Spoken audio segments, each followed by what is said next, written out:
श्री शिवाय नमस्तुभ्यम दोस्तों, जैसा कि आप सब जानते हो 15 जनवरी 2024 को है मकर संक्रांति, जो कि सोमवार के दिन पड़ रही है। तो दोस्तों, पूज्य गुरुजी प्रदीप मिश्रा जी ने कुछ ऐसे विशेष उपाय बताए हैं जो आपको 15 जनवरी के दिन अवश्य कीजिए। इस वीडियो में आपको 3 से 4 उपाय बताए जाएंगे जो आपको मकर संक्रांति के दिन करने ही करने हैं। एक आपको अचूक उपाय बताया जाएगा जो आपको 14 दीपक का दान अवश्य ही करना है मकर संक्रांति वाले दिन। अगर आप कुछ भी नहीं करते हो, कुछ दान नहीं देते हो, तो 14 दीपक जरूर जलाएं। 14 स्थानों पर इनका दान करना है। तो इस वीडियो में बने रहिए, वीडियो को स्किप मत कीजिएगा। पूज्य गुरु जी की कथा को सुनकर उपायों को जो है अच्छे से समझाने का प्रयास करेंगे। तो आइए दोस्तों, जानते हैं उपाय कैसे करने। सबसे पहले जानते हैं दोस्तों, 14 दीपक का दान आपको कहाँ करना है, कैसे करना है। 14 दीपक वाला जो उपाय है ये घर की महिलाओं को करना है, इस बात का विशेष रूप से ध्यान रखें। अब आपको क्या करना है, आपको 14 दीपक लेने हैं। दीपक जो आप लोगे या तो मिट्टी के ले लो या आटे के। आटे के दीपक अगर बनाओगे तो उसमें नमक नहीं डालोगे, बगैर नमक का आटा आपको मढ़ना है। उसके बाद आपको क्या करना है, इन दीपक को आपको एक थाली में रख लेना है। दोस्तों, इस बात का भी ध्यान रखें कि इस उपाय को सुबह के टाइम या प्रदोष काल के टाइम कभी भी कर सकते हो। शाम के 7:30 से पहले पहले इस उपाय को जरूर कर लीजिए, अगर आप इस उपाय को कर रहे हो 14 दीपक वाला।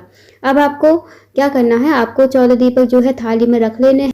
अब दोस्तों, कुछ दीपक जो हैं आपको गोल बाती के बनाने हैं, कुछ लंबी बाती के। जो लंबी बाती के दीपक बनते हैं वो धन प्राप्ति, धन वृद्धि, लक्ष्मी का आगमन करने के लिए और पितरों को खुश करने के लिए लंबी बाती का दीपक बनाते हैं। सबसे पहले दोस्तों, आप जान लीजिए कौन कौन से जो दीपक है गोल बाती के बनाने हैं, कौन कौन से दीपक आपको लंबी बाती के बनाने हैं। सबसे पहला जो दीपक है वो बनाना है आपको गोल बाती का। वो लगेगा आपके घर में, जहाँ आपके घर में पूजा मंदिर हो वहाँ पर आपको इस दीपक को जलाना है। जहाँ भी आपके घर में लड्डू गोपाल विराजमान है, भगवान नारायण विराजमान है, उनके सामने आपको गोल बाती का दीपक जलाना है।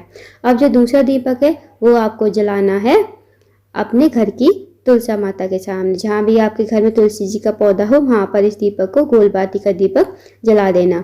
जब भी दोस्तों आप दीपक जलाओ ना, तो आपको उनके नीचे, दीपक के नीचे आसन लगाना है। जैसे दो चावल के दाने रख दिए या कुछ भी आप रख दीजिए, पर कुछ ना कुछ अवश्य रखिए दीपक के नीचे, क्योंकि उसका जो फल होगा नहीं तो धरती माता को प्राप्त हो जाएगा।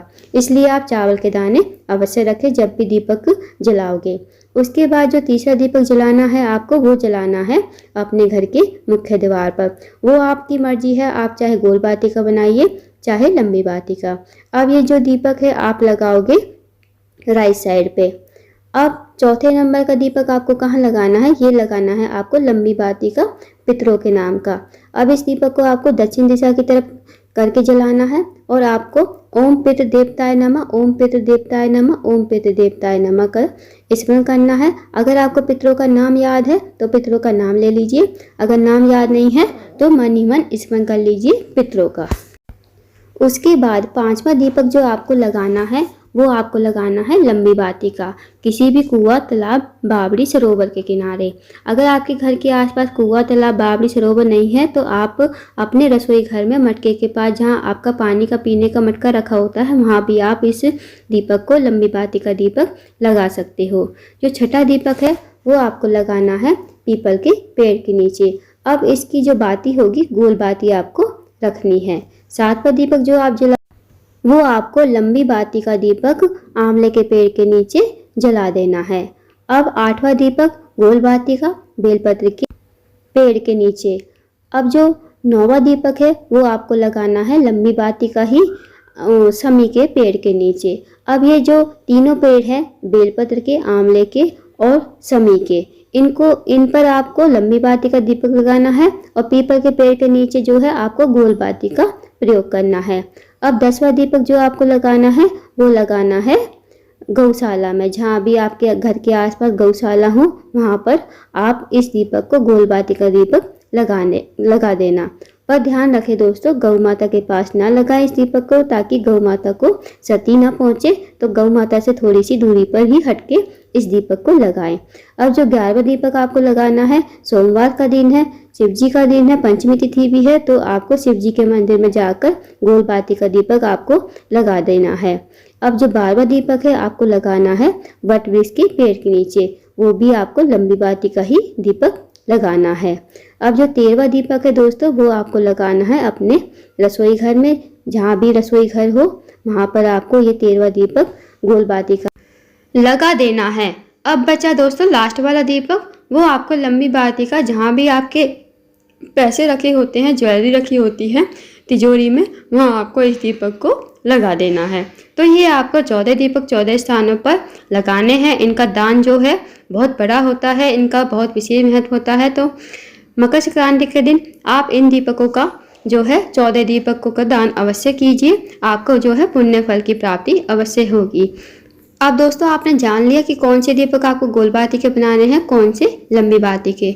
अब आप क्या करोगे, जो 14 दीपक बनाओगे ना, उनको एक थाली में बनाकर रख लेने हैं। जो आपको लंबी बाती गोल बाती के बनाने हैं उस हिसाब से आप दीपक बना लीजिए। फिर आपको इनको एक थाली में रखना है और थाली में ही रखकर आपको इन सारे दीपक को जला लेना है। फिर उसके बाद जैसे मींजते हैं ना, महिलाओं को पता होगा मकर संक्रांति के दिन इन जो दीपक का हम जो भी दान करते हैं उनको पानी डालकर चारों तरफ उनको पूजते हैं। तो उस तरह आप कर लीजिए। फिर आप इन दीपक को जहाँ जहाँ आपको बताया है वहाँ आप इन दीपक को लगा लीजिए। और जहाँ भी आप दीपक लगाओगे ना, दीपक के नीचे 2 चावल के दाने या स्वास्तिक अवश्य ही बनाना है, इस बात का भी ध्यान रखना। और दोस्तों जो आपको 14 स्थान बताए हैं, जरूरी नहीं है कि आप उन्हीं 14 स्थानों पर लगाएं। आपको जहाँ पर पवित्र स्थान लगता है वहाँ पर आप लगा सकते हो। जैसे आपके घर के आसपास 2-4 मंदिर हैं तो आप जो एक एक दीपक चारों मंदिर में जाकर लगा सकते हो। साथ ही आप अशोक के पेड़ के नीचे भी जो दीपक होता है लंबी बाती का, वो भी लगा सकते हो। या आप अपने रसोई घर में कहीं भी आप दीपक लगा सकते हो। जहाँ भी पवित्र स्थान लगता है वहाँ पर इस दीपक को लगा दीजिए। दोस्तों ऐसा मौका जो है साल में एक बार आता है, तो इस मौके को ना गवाएं। 14 दीपक का दान अवश्य करें, आपको अवश्य ही पुण्य फल की प्राप्ति होगी। अब जानते हैं दोस्तों अगले उपाय के बारे में। दूसरा वाला उपाय जो है ये है रोग मुक्ति के लिए। यदि आपके घर में कोई भी व्यक्ति बीमार रहता है, जो उसकी बीमारी जो है ठीक नहीं हो रही, बड़ी से बड़ी बीमारी है, छोटी से छोटी बीमारी है, तो इस उपाय को जरूर कीजिए। उसका जो रोग है धीरे धीरे खत्म हो जाएगा। तो इस उपाय को करने के लिए आपको लेना है 1 लोटा जल, छोटा सा गुड़ का टुकड़ा, 1 चुटकी काले तिल और 1 मुट्ठी या 2 मुट्ठी रुद्राक्ष। जो भी आपको रुद्राक्ष मिल जाए आपको ले लेना है। अब ये सब आपको लोटे के जल में डाल देना है। 1 चुटकी काले तिल, छोटा सा गुड़ का टुकड़ा और रुद्राक्ष जो लिया है आपने, वो आपको जल में ही डाल देना है। अब आपको इस लोटे के जल को लेकर जाना है शिव जी के मंदिर में। वहाँ पर आपको उत्तर की तरफ मुंह करके खड़ा होना है और आपको सोमेश्वर महादेव का नाम लेते हुए ये जल जो है शिवलिंग के ऊपर समर्पित कर देना है। आपको ध्यान रखना सोमेश्वर महादेव का नाम लेना है। उसके बाद जो जल बहता हुआ जलाधारी से नीचे गिरेगा वो आपको एक कटोरी में झेल लेना है। झेल लिया, उसके बाद इस कटोरी के जल को लेकर आपको घर आ जाना है। जो रुद्राक्ष है वो भी आपको उठा लेना है वहाँ से। अब घर पर आकर जो भी व्यक्ति बीमार है उसे आपको अवधूतेश्वर महादेव का नाम लेते हुए इस जल को पिलाना है। आपको ध्यान रखना दोस्तों, सोमेश्वर महादेव का नाम लेकर समर्पित करना है और अवधूतेश्वर महादेव का नाम लेते हुए इस जल को पिलाना है। इस जल को आप सुबह दोपहर शाम 3 टाइम पिलाइए। उसका जो रोग है धीरे धीरे खत्म हो जाएगा। तो इस विशेष उपाय को भी करके देखिएगा, बहुत ही अचूक एवं विशेष उपाय है।